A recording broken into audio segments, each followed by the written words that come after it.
The room was too quiet for a peace offering. A single bulb hung low above a heavy wooden table, its light softened by cigarette smoke that never quite cleared. Plates sat untouched, arranged with care, steam rising slowly, as if the food itself were breathing. Outside, Harlem moved as it always did, but in this backroom time had slowed to a careful crawl. Bumpy Johnson sat at the head of the table. His hands rested loosely, his face still, eyes fixed not on the men who brought the meal, but on the space between them. He did not smile. He did not frown. He waited. Bumpy always waited. The Italians had insisted on the food, not as a favor, as a statement. In their world, a meal carried weight. It meant respect. It meant acknowledgement. It meant that, for this moment, no one intended harm. Refusing it would be an insult. Accepting it was something else entirely. The smell was rich, layered with spices meant to suggest generosity. Yet beneath it lingered something sharper, almost medicinal, easy to miss unless you were trained to notice details others ignored. A fork touched porcelain. Once. The sound felt louder than it should have. Everyone in the room understood the rule. When food is offered, someone eats. The bodyguard stepped forward. He had stood behind Bumpy for years, through meetings that ended quietly and others that ended forever. He did not look at the Italians.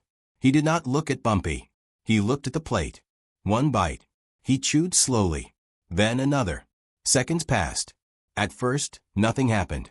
Then his jaw tightened, almost imperceptibly.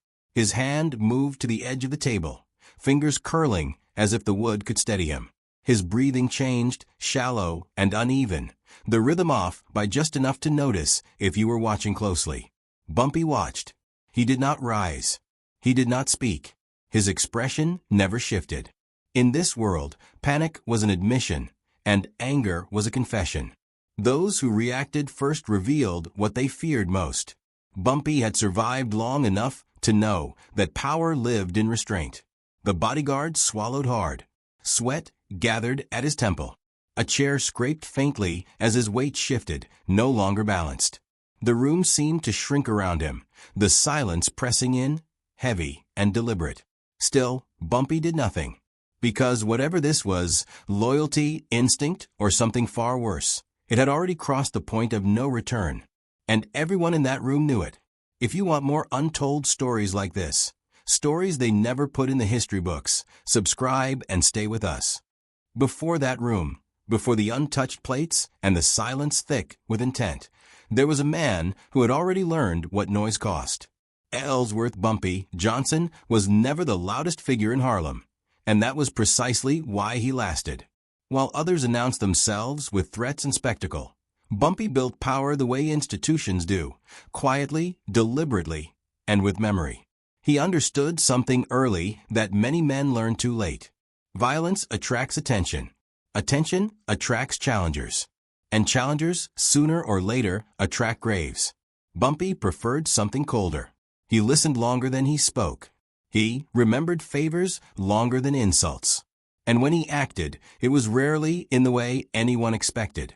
Trust, to Bumpy, was not an emotion. It was a calculation. People spoke of loyalty as if it were a virtue. He treated it as a currency, valuable, limited, and easily counterfeited. Men promised allegiance every day. Few understood what it cost to keep it. That was why he watched people in moments that felt small. How they ate, how they waited, how they behaved when nothing was demanded of them. Silence was his greatest protection. In meetings, he allowed others to fill the air with words, to reveal their fears and ambitions without realizing they were doing so. The quieter he remained, the more space people gave him, and in that space he learned who could be trusted and who could not. Silence made him difficult to read, and what cannot be read cannot be easily controlled. The bodyguard was chosen in that silence, not because he was the strongest man in the room, though he was capable, not because he was feared, though some feared him. He was chosen because he understood restraint, because he knew when to stand still and when to step forward without being told. Their bond was never announced. It was formed through repetition, through nights where nothing happened and days where everything could have. Bumpy never demanded loyalty from him. He observed it. He tested it in ways that never felt like tests. Loyalty, when forced, becomes theater. Loyalty, when chosen, becomes instinct. Food mattered because it stripped away theater. In the underworld, meals were contracts without paper. To eat was to accept the terms of the moment. To refuse was to reject the authority of the one who offered it. That was why food was used carefully, and poison even more so. Poison required planning, distance, denial. It was considered cowardly because it removed the chance for confrontation, for last words, for honor as men like to define it. But the Italians had always played by rules that bent when profit demanded it. They respected tradition, but they respected control more. Poison was not their preference. It was their contingency, a way to solve a problem without starting a war that would cost more than it gained. Bumpy knew this. He knew that men who smiled too easily at the table were often the ones who planned the longest. He knew that peace offerings arrived only when someone believed force would fail. That was why the moment in that room was inevitable. Power had grown too balanced, territory too defined, respect too evenly distributed.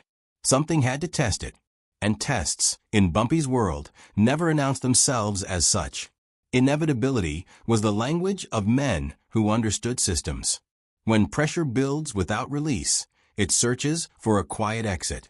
For some, that exit is a bullet. For others, it is a whisper carried in steam and seasoning. Bumpy had lived long enough to recognize the pattern. Long enough to know that survival was never about avoiding danger, but about recognizing when danger had already chosen its shape. This moment was not an interruption of his story. It was a confirmation of everything he believed about power, loyalty, and the price of being unmovable. History rarely forgives men who misunderstand when patience becomes provocation.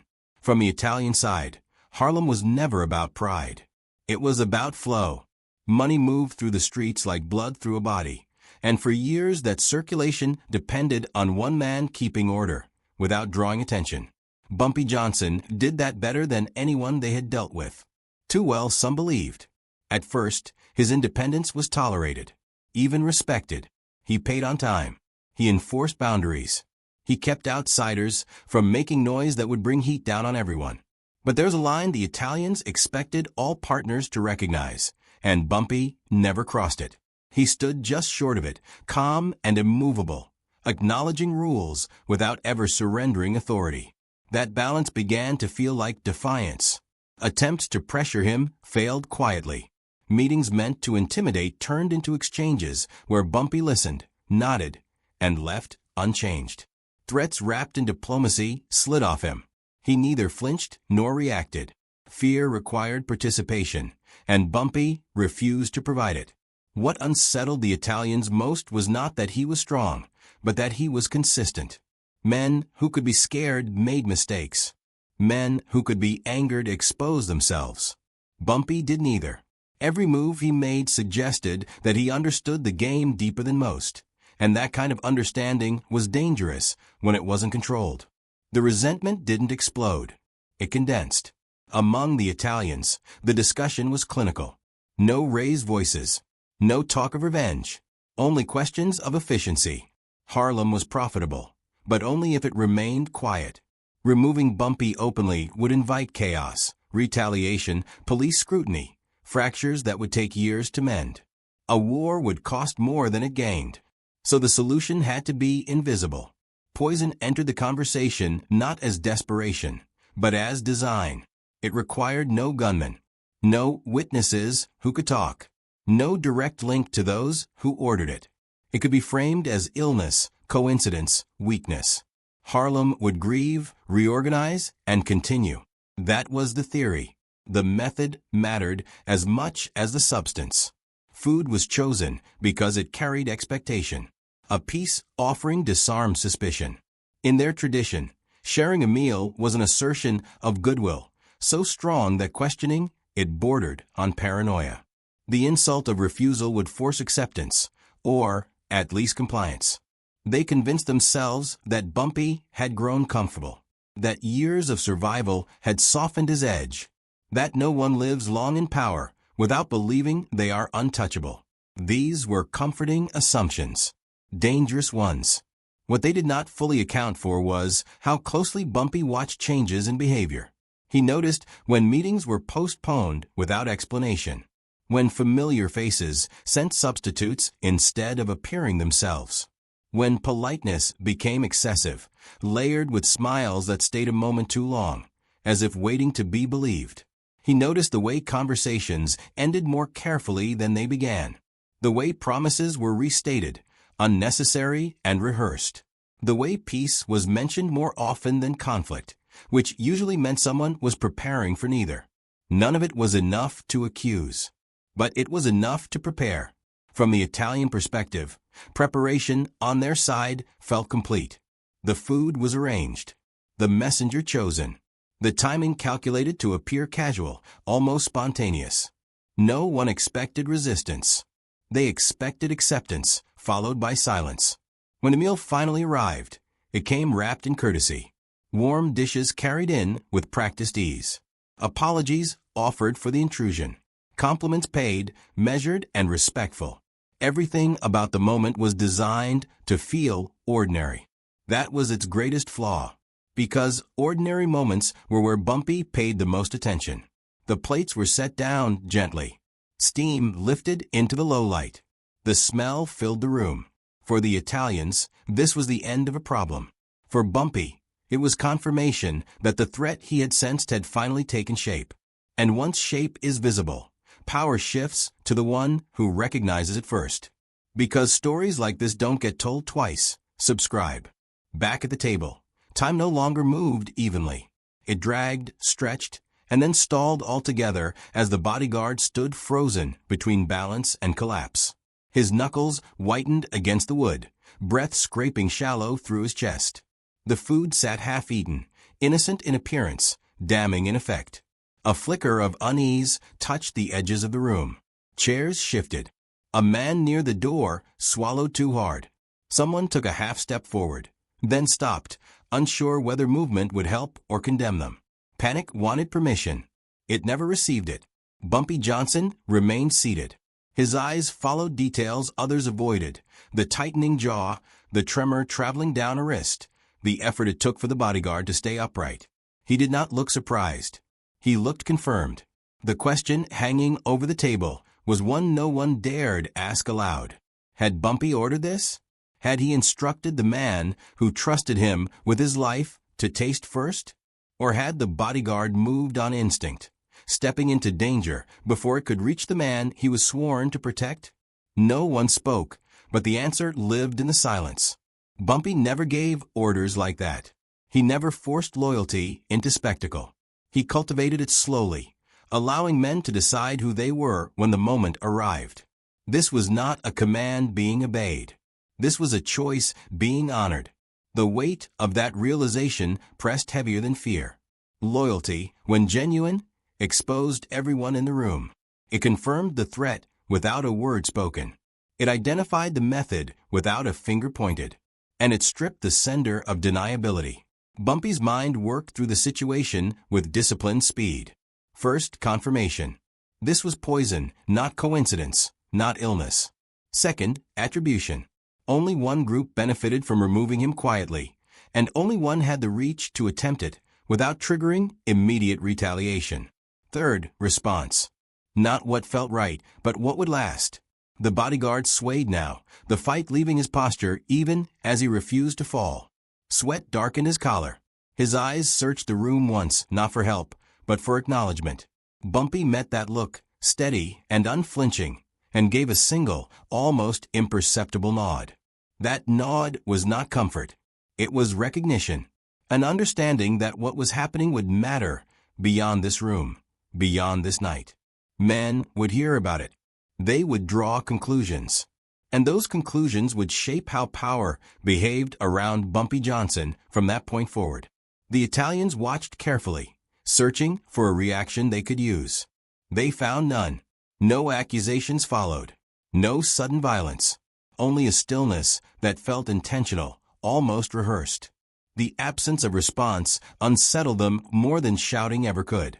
In that silence, the true purpose of the moment revealed itself. Survival was assumed. Bumpy had lived through worse than this. What mattered now was precedent. How attempts on his life would be answered. What message would travel faster than rumors or bullets? The bodyguard's knees buckled. Hands caught him before he hit the floor. The room finally moved, but only just enough to keep him alive. Bumpy stood then, slowly, deliberately, as if marking the end of one phase and the beginning of another. No one stopped him. No one questioned what would come next. The test had been completed, its results visible to anyone who understood power. Loyalty had shown its face. Betrayal had exposed its method. Now all that remained was the response, and that would not be rushed. Because this moment was never about whether Bumpy Johnson would survive. It was about teaching everyone watching what survival under his rule truly meant. And once that lesson was delivered, it would be remembered long after the taste of that food was forgotten. The decision forming in his mind required patience equal to courage. Rash action would satisfy emotion but weaken position. Delay would confuse enemies and clarify allies. In that calculation lay the difference between a ruler and a target, between a man feared for violence and one respected for control. The room did not yet know it, but a line had been crossed, and Harlem itself would feel the consequences. That understanding settled over Bumpy with absolute calm, the kind that comes only when uncertainty is gone and purpose remains. It was the calm of a man who knew the board, the players, and the cost of every move still to come. Nothing in that room would ever be the same again. After tonight, not one soul. What followed did not look like retaliation. That was the point. There were no accusations thrown across tables. No calls placed in anger. No sudden movement that could be traced back to the room where the food had been served. From the outside, it appeared that nothing had happened at all. Harlem woke the next morning to its usual rhythm, unaware that a line had been tested and quietly crossed. Bumpy Johnson moved with the same restraint he always had. A doctor was brought in through a side door, not summoned but requested. The man was chosen for discretion, not reputation. He was told only what he needed to know and warned, calmly, what forgetting would cost him. No threats were made. None were necessary. The bodyguard lived, and that fact alone remained contained within a small, carefully sealed circle. Messengers were sent, not in haste, but on schedule. Their instructions were simple. Speak little. Observe everything. Let the usual channels remain open. Let business continue without interruption. Bumpy understood that disruption would reveal more than silence ever could. His survival did not need to be announced. It needed to be questioned. The Italians were allowed to believe what they wanted. That the plan had worked, if only partially. That illness, not intervention, had intervened. That perhaps Bumpy was weakened, distracted, recovering in private. No denial came to correct these assumptions. Silence gave him room to grow. Days passed, then more. Still nothing happened. That absence became unbearable. They waited for anger, for a message, for a demand that would confirm they had been discovered. Instead, meetings continued as normal. Payments arrived on time. Territory remained stable. Harlem did not fracture. There was no vacuum, no scramble for control, no sign of a wounded animal lashing out. Silence began to press in on them. In the underworld, chaos is expected after a failed assassination. Even after a successful one, noise confirms outcome. Silence suggests something unfinished. The longer it stretched, the more it invited speculation. Had Bumpy known before the meal arrived? Was he watching now? Who had been marked? Who was still useful? Men who had approved the plan began to question each other without speaking. Glances lingered. Conversations ended early. Trust thinned. They replayed the moment, searching for flaws they might have missed, signals they might have ignored. Silence turned memory into interrogation. Bumpy did not need to spread fear. He allowed it to self-generate. The genius of the response lay in its restraint. By doing nothing publicly, He forced the Italians to imagine everything privately. Every delay became intentional. Every polite message carried potential meaning. Every untouched plate in every meeting became suspect. Control shifted without announcement. By the time they realized no immediate retaliation was coming, they understood something worse had replaced it. They were being studied, measured, given time to expose themselves. Silence had become a mirror, and what it reflected unsettled them more than violence ever could. They had expected an ending. What they received instead was waiting. And waiting, when you know you have crossed the wrong man, is where fear learns to breathe. The response did not arrive in the way anyone expected. There was no ambush, no sudden disappearance that could be traced back to Bumpy Johnson. Instead, a meeting was requested days later, framed as routine, almost forgettable. Same neighborhood, same neutral ground. Men who attended had been in rooms like this before and walked out unchanged. That familiarity was deliberate. Bumpy arrived on time. Alone, as he often did. His presence carried no urgency, no visible tension. He greeted the room with the same measured calm he always brought with him, as if nothing unusual had occurred. For a moment, the Italians wondered if they had misread everything, if the silence truly meant ignorance. Then Bumpy spoke. He did not raise his voice. He did not accuse. He talked about business first, numbers, boundaries, expectations. He spoke of stability, of how easily disorder spreads when men act without thinking through consequences. Each sentence landed cleanly, without emphasis, forcing those listening to supply their own meaning. Only near the end did the message reveal itself. Bumpy mentioned loyalty, not his own, but the kind that reveals itself without instruction. He spoke of men who step forward when danger presents itself, and how rare that instinct had become. He spoke of patience, of how the quietest response often travels the farthest. No names were used, no event described, yet everyone understood exactly what moment he was referring to. Then he paused. The pause did the work violence never could. He looked around the table, meeting each pair of eyes just long enough to be remembered later. When he spoke again, his words were simple. Attempts on his life, he said, were never unanswered. They were only delayed, not out of mercy, but out of discipline. He explained that reaction was easy. Control required time. No threat followed. None was needed. The Italians realized then what had happened. Their plan had not failed because it was discovered too late. It had failed because it had been absorbed, studied, folded into a larger response that preserved order while stripping them of certainty. Bumpy stood, signaling the meeting's end. Business would continue. Terms would remain. Respect would be maintained. But the balance had shifted. Everyone felt it. Power had been reasserted without spectacle, without blood, without a single unnecessary word. That was the lesson. True dominance is not revenge. Revenge satisfies the moment. Control shapes the future. Bumpy Johnson did not need to punish publicly to be understood. He needed only to demonstrate that nothing done against him went unnoticed, and nothing noticed went unresolved. The story spread quietly afterward, altered slightly each time it was told. What remained consistent was the conclusion. Harlem understood that Bumpy was not reckless, not emotional, not reactive. He was patient. And patience, in a world built on impulse, is terrifying. The Italians never tried poison again. Not because they feared retaliation, but because they understood the cost of forcing a man like Bumpy to respond. Silence had carried the message. The meeting had confirmed it. Order remained intact, and authority had been reinforced in the cleanest way possible. If you respect stories about real power, loyalty, and the cost of betrayal, like, share, and subscribe. These legends deserve to be remembered. The incident with the poisoned meal did more than test loyalty. It rewrote the rules of power in Harlem. Men who had once relied on intimidation and spectacle realized that true authority was subtler, quieter, and far more enduring. Loyalty, once negotiable, became sacred.